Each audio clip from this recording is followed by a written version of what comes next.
Imagina una noche fría de 1915 en alguna ciudad inglesa. Las calles están en silencio absoluto, las luces apagadas. Nadie quiere ser visto. De pronto, el silencio se quiebra. Un zumbido lejano, grave y constante comienza a llenar el aire. No lo ves, pero lo sientes. Miras al cielo, solo oscuridad.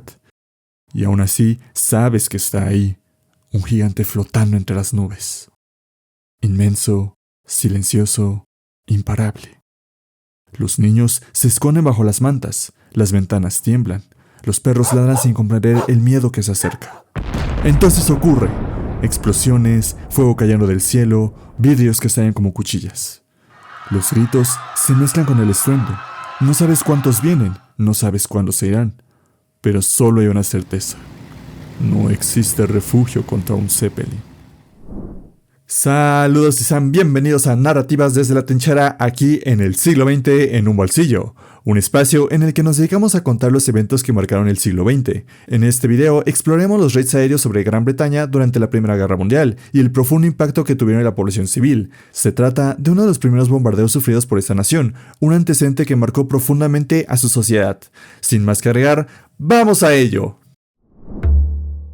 Cuando comenzó la Primera Guerra Mundial, la aviación apenas estaba dando sus primeros pasos. Los aviones eran frágiles, lentos y poco fiables. Servían principalmente para observar al enemigo desde el aire. Sin embargo, conforme la guerra se estancaba y los frentes se convertían en interminables líneas de trinchera, algunos hombres dentro del alto mando alemán comenzaron a hacerse una pregunta incómoda.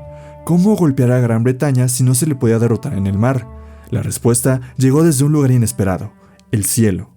Décadas antes, el conde Ferdinand von Zeppelin, ingeniero, noble y militar alemán, había soñado con aeronaves capaces de recorrer largas distancias.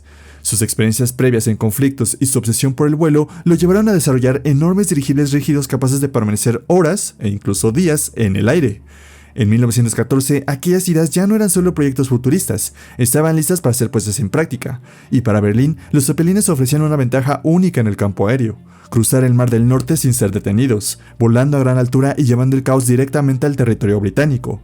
Desde tierra, aquellos colosos parecían silenciosas sombras flotando sobre la luna, presagios de una amenaza nueva e inquietante.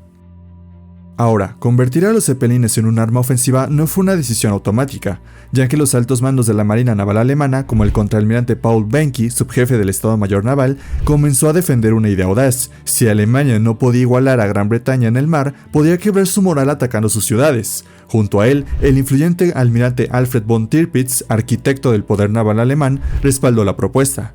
Ambos coincidían en que el objetivo no era destruir fábricas o instalaciones, sino sembrar el miedo entre la población civil, obligar a los ingleses a desviar recursos del frente y eventualmente empujarlos para una negociación de paz.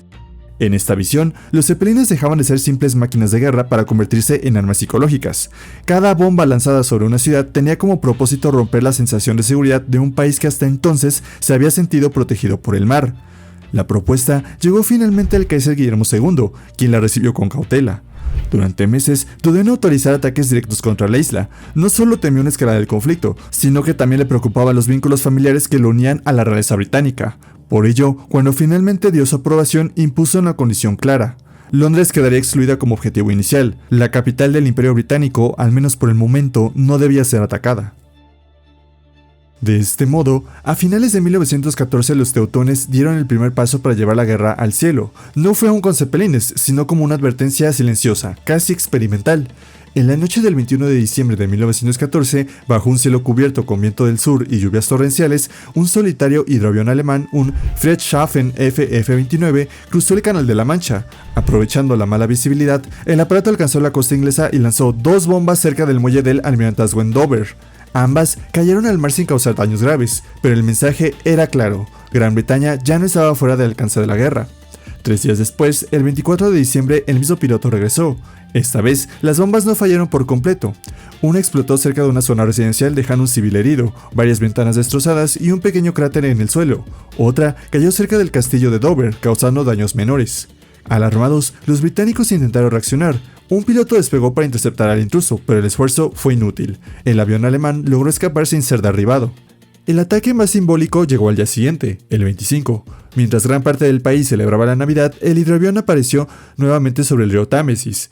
Esta vez, la respuesta fue inmediata. Cañones antiaéreos abrieron fuego y aviones británicos despegaron en su persecución. Aquella noche se libró uno de los primeros combates aéreos sobre suelo británico, un enfrentamiento breve e inconcluso del que ambos bandos se retiraron sin imponerse. Durante los meses siguientes correspondientes al año de 1915, los alemanes hicieron uso de los primeros zeppelines. Como ya se había mencionado anteriormente, estas estructuras de aluminio y tela eran capaces de volar durante horas y cargar bombas a largas distancias, de manera que en enero de ese año 2 de estos colosos despegaron con órdenes de atacar objetivos industriales cerca del estuario del Humber. Sin embargo, los fuertes vientos los desviaron hacia el sur, obligando a sus tripulaciones a lanzar las primeras bombas sobre Great Yarmouth, Sheringham, King's Lynn y varios pueblos del condado de Norfolk. El ataque dejó 4 muertos y 16 heridos, además de daños materiales valuados en 7.740 libras de la época, una cifra que hoy equivaldría a más de 1 millón de libras ajustadas por la inflación. A partir de este momento, los ataques comenzaron a repetirse. Noche tras noche, los zeppelines cruzaban el Mar del Norte y, guiándose por ríos, vías ferroviarias y la tenue iluminación de las ciudades, arrojaban sus bombas para provocar el miedo. En aquel momento, la población civil británica no contaba con sirenas, refugios organizados ni defensas eficaces, por lo que cada incursión reforzaba la sensación de que nadie estaba a salvo. Este miedo alcanzó un nuevo nivel en mayo de 1915, cuando Londres fue atacada por primera vez.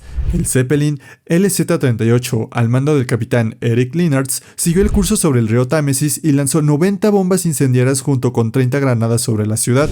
Como en incursiones anteriores, el daño material fue limitado, pero el impacto psicológico fue devastador.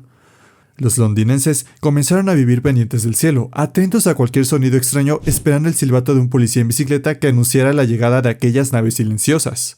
En las noches de luna nueva y cielo despejado, muchos civiles empezaron a refugiarse en sótanos y estaciones del metro, intentando escapar de un enemigo que ya no se veía venir por las calles. Este miedo quedó grabado en la memoria de quienes lo vivieron. Aunque no todos reaccionaron de la misma manera, los testimonios de la época muestran el impacto psicológico que estos ataques tuvieron sobre la población civil. Agnes McAllister, voluntaria de la Cruz Roja y residente del norte de Londres, lo recordaría años después. Mi dormitorio daba hacia el frente y la primera persona que llegó vino corriendo y me dijo: «Por el amor de Dios, señorita McAllister, levántese, los zeppelins están aquí y nos van a matar a todos». Yo pensé, esta mujer suena completamente histérica. En ese entonces, todo a nuestro alrededor, en Golders Green, era campo. Creo que ahora está terriblemente urbanizado y se podía ver a kilómetros de distancia. Con todos los reflectores encendidos, el Zeppelin parecía un enorme puro plateado en el cielo. A mí me resultaba absolutamente fascinante. Ella, en cambio, se había metido debajo de la cama junto con su hijo y me dijo: «Vete». Yo respondí: «No, si algo me pasa, prefiero verlo venir». Y cuando se acercaba, sonaba como un tren expreso pasando justo sobre tu cabeza. Era un ruido increíble. Pero, ya sabes, eran fascinantes con esas luces, como enormes puros plateados avanzando en el cielo. Si en 1915 los cielos se llenaron de miedo, 1916 fue el año en el que la situación comenzó a cambiar drásticamente. Los bombardeos ya no eran esporádicos y la presión sobre el gobierno británico aumentaba cada semana. La población exigía protección, respuestas y soluciones.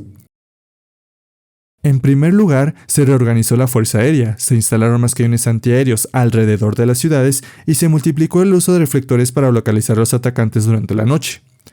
Al mismo tiempo, los pilotos británicos comenzaron a recibir nuevas armas y municiones capaces de destruir a los dirigibles. Las balas incendiarias y explosivas podían prender fuego al hidrógeno de zeppelines al entrar en contacto con su estructura, convirtiéndolos en auténticas antorchas flotantes. La eficacia de estas medidas quedó demostrada en el ataque nocturno entre el 2 y el 3 de septiembre, cuando 12 dirigibles de la Armada y 4 del Ejército, quienes para este momento ya habían combinado sus fuerzas, se dirigieron hacia Londres. Sin embargo, lluvias intensas y tormentas de nieve provocaron que las formaciones se dispersaran sobre el Mar del Norte, de modo que al final solo 2 dirigibles lograron alcanzar la ciudad. Uno de ellos, el SL-11, fue detectado por los reflectores mientras bombardeaba los alrededores de la capital. Poco después, el teniente de las Royal Flying Corps, William Liffey Robinson, a bordo de su BE-2C, consiguió alcanzarlo y abrir fuego. Tras varios impactos, el Zeppelin se incendió y cayó en llamas cerca de Coffley, sin dejar supervivientes. Era la primera vez que un Zeppelin era derribado sobre suelo británico, un hecho que marcó un antes y un después en la guerra aérea. Por su acción, Leafy Robinson recibió la Cruz Victoria, convirtiéndose en un símbolo de que aquellos gigantes del cielo ya no eran invulnerables. Cabe resaltar que los restos del SL-11 fueron vendidos por la Cruz Roja con el objetivo de recaudar más fondos para los soldados heridos, y tras su destrucción, el ejército alemán perdió gran parte de su interés. Sin embargo, la armada alemana no compartía esta postura. Decidida a mantener la ofensiva a finales de 1916, comenzó a planear un nuevo ataque, la Operación Cruz Turca o en alemán Unternehmen Turkenkraus, concebida como una ofensiva de bombardeo diurno contra las islas británicas. Como parte de esta nueva estrategia, los alemanes realizaron modificaciones técnicas a sus zeppelines, aligerándolos al retirar equipamiento y motores auxiliares y aumentando su techo operativo por encima de los 4.877 metros. Estas mejoras respondían a una dura lección aprendida. Los zeppelines se habían vuelto lentos y demasiado vulnerables frente a los cazas y defensas antiaéreas. Al mismo tiempo, también incorporaron los primeros aviones tipo bombardero, los Gotha G4, y se creó una unidad especializada, el tercer escuadrón de Kampfstaffen, Castas, puestas bajo el mando del capitán Ernest Brandenburg, mejor conocida como Kagol 3. Y con esto termina la primera parte de mi video. Recuerda que si te gustó el relato y te interesa saber qué pasó con la Operación Cruz Turca o cómo acaba esta historia, no olvides suscribirte y darle a like, pues esto me ayuda a crear y traer mejor contenido como este. Sin más cargar, nos vemos hasta un próximo video y les deseo un excelente día.